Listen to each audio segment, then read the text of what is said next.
할렐루야. 12월 5일 월요일입니다. 시편 39편 1절부터 13절까지 말씀을 읽고 은혜 나누도록 하겠습니다. 내가 말하기를 나의 행위를 조심하여 내 혀로 범죄하지 아니하리니 악인이 내 앞에 있을 때에 내가 내 입에 재갈을 먹이리라 하였도다. 내가 잠잠하여 선한 말도 하지 아니하니 나의 근심이 더 심하도다. 내 마음이 내 속에서 뜨거워서 작은 소리로 읊조릴 때에 불이 붙으니 나의 혀로 말하기를 여호와여 나의 종말과 연한이 언제까지인지 알게 하사 내가 나의 연약함을 알게 하소서. 주께서 나의 날을 한 뼘 길이만큼 되게 하심에 나의 인생이 주 앞에는 없는 것 같사오니 사람은 그가 든든히 서 있을 때에도 진실로 모두가 허사뿐이니이다. 진실로 각 사람은 그림자같이 다니고 헛된 일로 소란하며 재물을 쌓으나 누가 거둘는지 알지 못하나이다. 주여 이제 내가 무엇을 바라리요? 나의 소망은 주께 있나이다. 나를 모든 죄에서 건지시며 우매한 자에게서 욕을 당하지 아니하게 하소서. 내가 잠잠하고 입을 열지 아니함은 주께서 이를 행하신 까닭이니이다. 주의 징벌을 나에게서 옮기소서. 주의 손이 치심으로 내가 쇠망하였나이다. 주께서 죄악을 책망하사 사람을 징계하실 때에 그 영화를 좀목음같이 소멸하게 하시니 참으로 인생이란 모두 헛될 뿐이니이다. 여호와여 나의 기도를 들으시며 나의 부르짖음에 귀를 기울이소서. 내가 눈물 흘릴 때에 잠잠하지 마옵소서. 나는 주와 함께 있는 나그네이며 나의 모든 조상들처럼 떠도나이다. 주는 나를 용서하사 내가 떠나 없어지기 전에 나의 건강을 회복시키소서. 아멘. 예, 감사합니다. 계속되는 개인 탄원시입니다. 예, 개인 탄원시.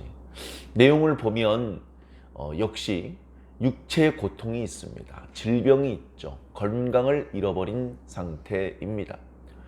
그냥 자연스럽게 상한 음식을 먹어서 나이가 많아서 어떤 충격적인 어떤 자동차 사고나 말에서 떨어지거나 그런 자연스러운 어떤 질병, 그런 것이 아닌 것이죠. 이 몸에 고통이 와도 질병이 찾아와도 이것을 그냥 단순히 내가 식생활을 좀 잘못해서 온 병이야. 내가 요새 좀 과로해서 생긴 거야. 유전병이야. 이렇게 심드렁하니 하나님과 무관한 그런 질병으로 그렇게 해석을 한다면 오늘 이렇게 시편 39편과 같은 기도는 나올 수가 없는 것입니다. 그러나 이 고통에 대해서 그냥 무의미하게 지나가는 것이 아니라 이것은 하나님께서 주신 사인이다. 하나님께서 뭔가 지금 나한테 사인을 주고 계신 것이다. 내가 진즉에 하나님의 말씀을 잘 알아들었어야 했는데, 하나님께 잘 순종했어야 했는데, 하나님을 기쁘시게 했어야 했는데 뭔가 내가 범죄한 부분이 있구나. 그래서 정신 차리라고 하나님께서 나한테 이런 질병을 주시고 고통과 고난을 주시는구나. 이제 그렇게 느끼는 것이죠. 그래서 어떤 고통에 대해서 우연이다 또는 악인이 나를 괴롭힌다. 악인 때문에 내가 통증이 심해진다. 물론 그렇게 탄식할 때도 있습니다만 근본적으로 내가 겪는 이 모든 고난은 하나님께서 주신 것이다. 그렇게 이제 사람들은 생각을 하는 것입니다. 그리고 그렇게 하나님께서 나를 징계하시고 책망하시는 이유는 나에게 뭔가 허물이 있기 때문이다. 내가 무슨 허물을 저질렀지? 욥처럼 조금은 억울하고 자신이 당하는 고난에 대해서 이건 뭔가 부당한데? 이런 느낌을 가지는 경우도 있겠습니다. 그러나 그것은 매우 의로운 사람이나 그렇게 하는 것이겠죠. 저 같은 사람은, 우리 같은 사람은 이런 고난의 상황이 되었을 때 자신이 구체적으로 어떤 잘못을 저질렀고 구체적인 어떤 잘못 때문에 지금 징계를 받는지 설사 모른다 하더라도 워낙 저지른 허물이 많기 때문에 구체적으로 어떤 죄 때문인지는 모르더라도 자신이 죄가 많기 때문에 그런 어떤 죄들 중에 어떤 것들 때문에 이런 징계를, 이런 책망을 내가 하나님께 받고 있는 것이겠구나, 그렇게 생각을 하는 것이죠. 우리는 그만큼 허물이 많습니다. 허물이 많아요. 내가 허물이 몇 개나 될까? 세볼까? 셀 수가 없습니다. 지금도 계속 허물을 쌓고 있습니다. 그런 것들을 생각해 본다면 우리는 하나님 앞에 겸손해야 됩니다.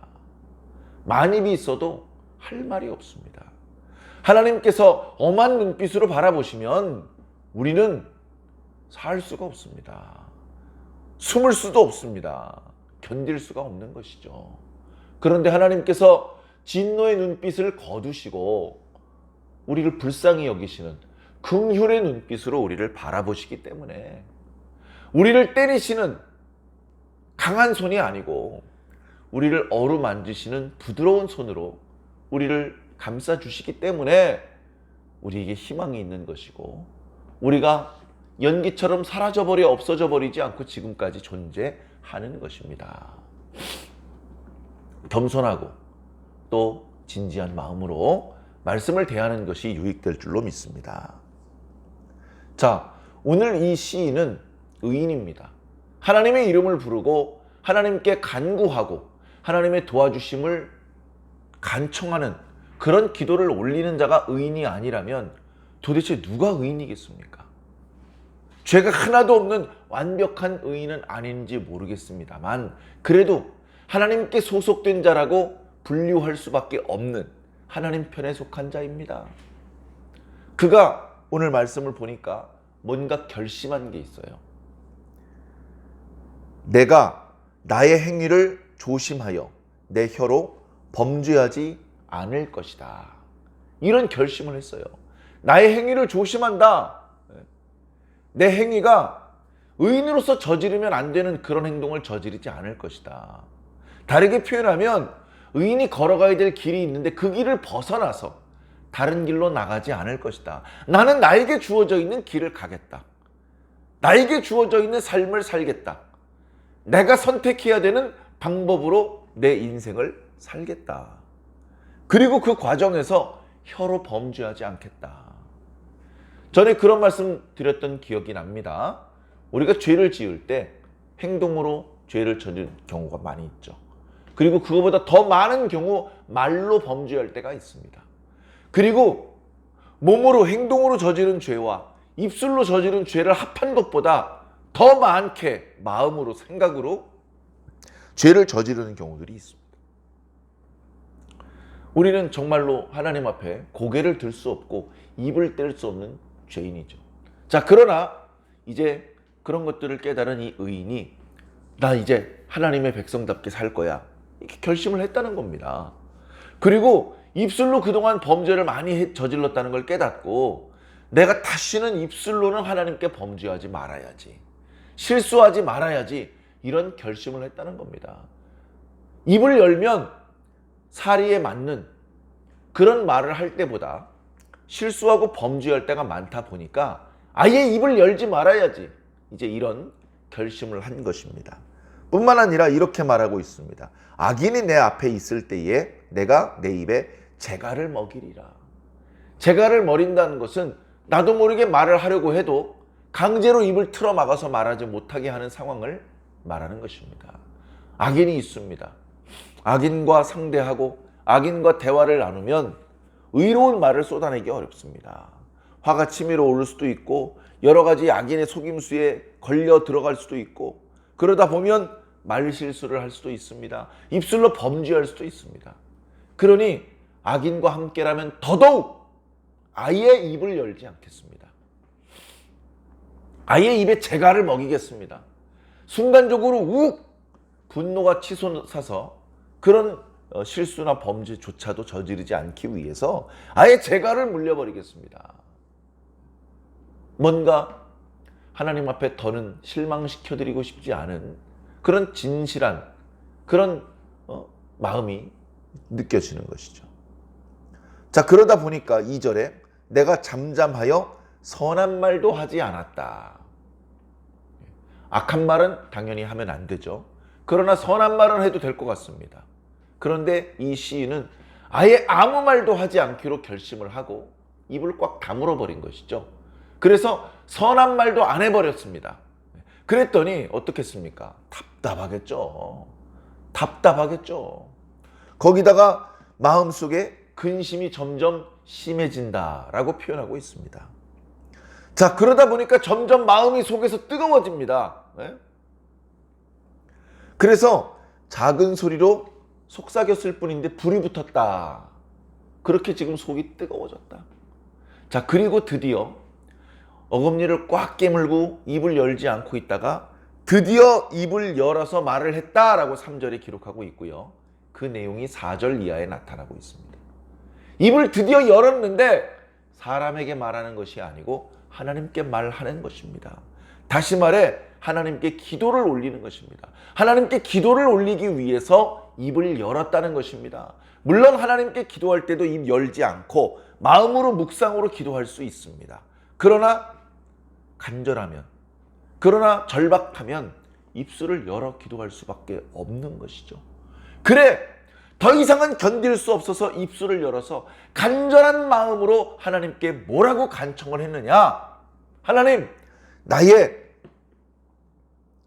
종말과 연한이 언제까지인지 알려주시옵소서. 내가 몇 살까지 살게 될 것인지 알려주시옵소서. 이런 뜻은 아닙니다. 인생의 수명이 짧다는 것 정도는 이제 이 시인이 알아요. 그 정도는 아는 시인이기 때문에 내가 더는 하나님께 실망을 끼쳐드리지 않겠다고 결심을 한 것이죠.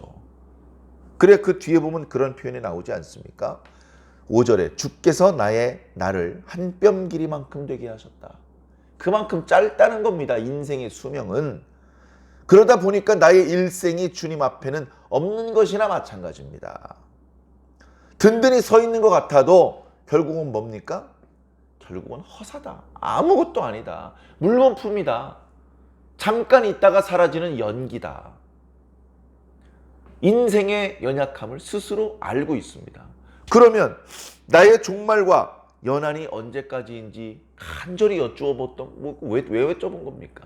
그것은 지금 현재 이 시인이, 이 의인이 경험하고 있는 이 고난이 언제 끝날 것인지를 여쭈어본 것이죠.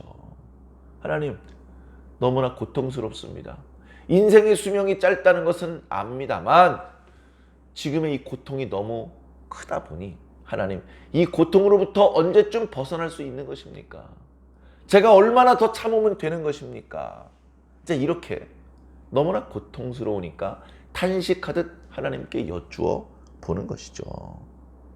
자, 6절에 진실로 각 사람은 그림자같이 다니고 헛된 일로 소란하며 재물을 쌓으나 누가 거둘지 알지 못합니다. 이렇게 인간은 아무것도 아닌 존재입니다. 열심히 일해서 돈을 벌어요. 그 돈을 누가 쓰게 될지는 몰라요. 자기가 쓰는 줄 알아요. 근데 벌어만 놓고 쓰는 건 다른 사람이 쓰게 되는 경우들이 더 많이 있다는 것입니다. 그런데 그것도 모른 채 그저 자기 눈앞에 있는 일에 급급하며 이런 일 저런 일을 쫓아다닌다는 겁니다.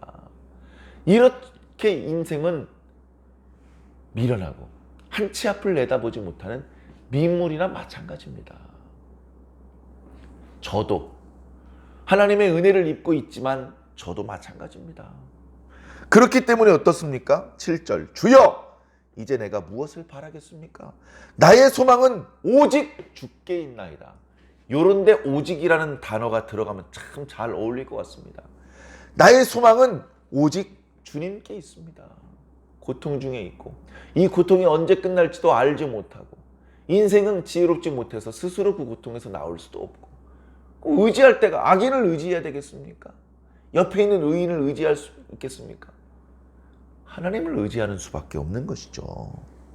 8절 나를 모든 죄에서 건지시며 우매한 자에게서 욕을 당하지 않게 하소서. 저를 건져주시옵소서. 저에게 죄가 많이 있습니다. 허물이 많이 있습니다. 그거 좀 용서해 주시고 그 죄가로부터 나를 좀 건져 주시옵소서. 그리고 내 주변에 악인들 때문에 또 고통당하고 있는데 내가 죄 때문에 형벌을 받게 될지언정 저 악인들이 희희낙락하는 상황이 되지는 않게 해주시옵소서. 항상 의인들은 그런 부분을 걱정하고 있는 것이죠. 9절, 내가 잠잠하고 입을 열지 않습니다. 왜? 하나님께서 그렇게 행해 주실 것이기 때문에 그렇습니다. 하나님께서 이렇게 공의롭게 행해 주실 것이기 때문에 내가 시시콜콜 이렇게 해 주십시오, 저렇게 해 주십시오 하지 않아도 하나님께서 나보다 더 정확하게, 더 온전하게 해 주실 것을 믿기 때문에 그렇습니다. 주의 징벌을 나에게서 옮기소서. 주의 손으로 치심으로 내가 새망하였나이다. 고난을 하나님께서 주시는 징계라고 생각을 하고 겸손하게 자신을 돌아보는 것이죠. 주께서 죄악을 책망하사 사람을 징계하시면 그 영화를 종목음같이 소멸하게 하십니다. 야금야금 많은 것을 소유했었고 또 많은 사람의 칭송을 받았었다 할지라도 다 없어지게 하신다는 겁니다. 그럼 어떻게 됩니까? 결국은 헛될 것입니다. 아까는 허사일 뿐이라고 말하더니 지금 또 헛될 것입니다. 나중에 우리가 전도서 말씀을 묵상할 때 반복해서 나타나는 표현이기도 하죠. 어쨌거나 인생은 긴 시간 앞에 강력한 대자연 앞에 그리고 그 모든 것들을 만드신 하나님 앞에 아무것도 아닙니다. 크기도 작고 힘도 약하고 지혜는 미련할 수밖에 없는 그런 존재라는 것입니다. 그러니 어리석게 범죄하지 말고 오직 하나님께 소망을 두며 고통 중에 하나님께 도와주심을 간청할 수밖에 없는 것이죠. 자, 그래서 시편 마지막에 이렇게 간구하고 있습니다. 여호와여, 나의 기도를 들으시며 나의 부르짖음에 귀를 기울여 주시옵소서. 내가 눈물을 흘리며 기도할 때 잠잠하지 마시고 응답해 주시옵소서. 내가 왜 너에게 응답해야 되느냐? 만약에 그렇게 물으신다면 하나님, 접니다. 저는 주와 함께 있는 나그네입니다. 그러니 하나님께서 응답해 주셔야죠. 자신을 주님과 함께 있는 나그네라고 말하고 있습니다. 믿음의 조상들이 나그네처럼 한 군데 제대로 정착하지 못하고 이리저리 옮겨 다녔습니다. 그들은 하나님을 만났고 하나님의 음성을 들었고 하나님의 언약을 받았습니다. 그들이 입은 은혜는 정말 뜨거운 은혜였습니다. 그런데 그들은 한 군데 정착해서 살 수는 없었습니다. 왔다리 갔다리 그야말로 나그네로 유목민으로 살 수밖에 없었습니다. 그런데 그들은 자신이 유목민인 것에 대해서 불평하지 않았습니다. 아유, 한 군데 정착하지 못하고 자꾸 이리저리 이동하면서 옮겨 다녀야 되는데 괜찮아요. 왜? 하나님께서 함께 하시니까. 하나님과 함께 하지 않는 나그네는 불쌍합니다. 그는 그의 생명을 보장받을 수 없습니다. 그는 매우 위험합니다. 그는 어디에 가야 물을 얻을 수 있을지, 양식을 얻을 수 있을지, 양떼를 먹일 풀을 얻을 수 있을지 모릅니다. 어느 길로 가야 강도를 피할 수 있을지, 어느 곳을 파야 우물이 나오는지 모릅니다. 위험하죠. 자기 스스로의 힘과 자기 스스로의 지혜만으로 모든 문제를 해결하기에는 세상이 너무 강합니다. 사람은 너무 약합니다. 그래서 하나님 없는 나그네는 생명을 온전히 보존하지 못합니다. 행복하고 편하게 발 뻗고 자고 배불리 먹고 따뜻하게 들어 누울 수가 없는 것이죠. 그러나 하나님과 함께 하고 있는 나그네는 다릅니다. 그도 때때로 배고프고 때때로 춥습니다. 그러나 하나님께서 함께 하시기 때문에 계속 추운 데서 자다가 입이 돌아가지는 않는다는 것입니다. 어려움을 당하기는 하지만 굶어 죽지는 않는다는 것입니다. 그런 은혜가 있습니다. 우리도 한 군데 머물러서 살고 그 지역 관할 관청에 전입신고를 하고 그렇게 살고 있지만 영적으로는 나그네여야 됩니다. 영적으로는 세상에 뿌리를 내리지 않고 언제 주님이 부르시든지 당장이라도 이동할 수 있는, 당장이라도 주님의 부르심을 뒤쫓아 갈 수 있는 그런 깨어있고 살아있는 하나님의 백성으로 그렇게 살아야 됩니다. 영적으로는 우리도 나그네입니다. 어떤 나그네? 주님과 함께하는 나그네. 우리는 주님과 함께 해야 됩니다. 주님과 함께 해야 됩니다. 자, 맨 마지막 구절. 주님은 나를 용서하시고 내가 떠나 없어지기 전에 나의 건강을 회복해 주시옵소서. 죄의 문제, 하나님께 용서받아야 되고 해결해야 될 그 매듭을 풀지 않은 채 그저 돈만 주십시오, 그저 건강만 주십시오, 그렇게 간구하는 것은 올바르지 않죠. 먼저 풀어야 될 것이 있는 법입니다. 그거 풀어내고 자연스럽게 이어지는 것들을 얻어내야 되는 것이죠. 자, 오늘 말씀에 오늘 말씀에 이 시인을 통해서 우리는 많은 교훈을 얻습니다. 우리도 더 이상은 하나님께 실망시켜드리지 않아야 되겠다, 그런 결심을 좀 했으면 좋겠습니다. 특히 말로 범죄하는 수가 많기 때문에 입술을 벌려서 하나님을 찬양하고 하나님께 영광을 돌리고 하나님 감사하고 하나님의 뜻을 세상에 알리고 이런 용도로만 써야 되는데, 훨씬 더 많은 경우 사람들을 아프게 하고 상처를 주고 하나님께 영광을 돌리지 못하고 자기에게 영광을 돌리고 또 진실을 말하지 못하고 거짓되게, 그런 모습들이 얼마나 많이 있습니까? 내가 그럴 바에는 입을 닫아버려야지, 그런 결심도 할 수 있는 그런 저와 여러분들이 되면 얼마나 좋겠습니까? 우리가 기대고 의지할 수 있는 분은 하나님뿐입니다.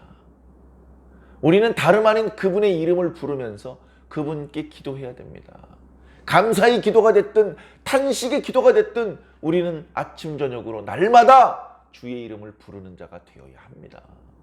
그리고 당연히 주님과 함께 있는 나그네가 되어야 됩니다. 주님과 함께 있는 그것도 중요하고 나그네라는 존재도 중요합니다. 나그네이어야 하고 주님과 함께하는 존재이어야 합니다.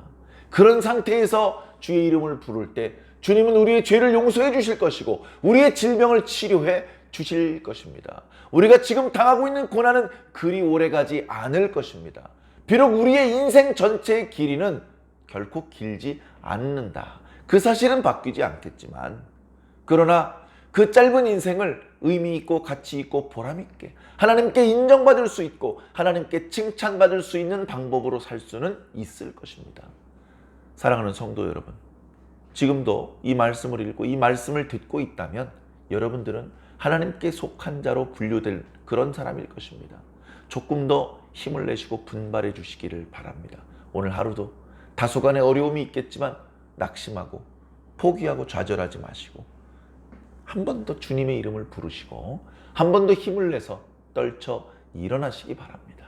그래서 마지막에는 주님 감사합니다, 이렇게 오늘 하루가 마무리될 수 있는 그런 보람 있는 하루로 살아주시기를 예수님 이름으로 간절히 축원합니다. 아멘.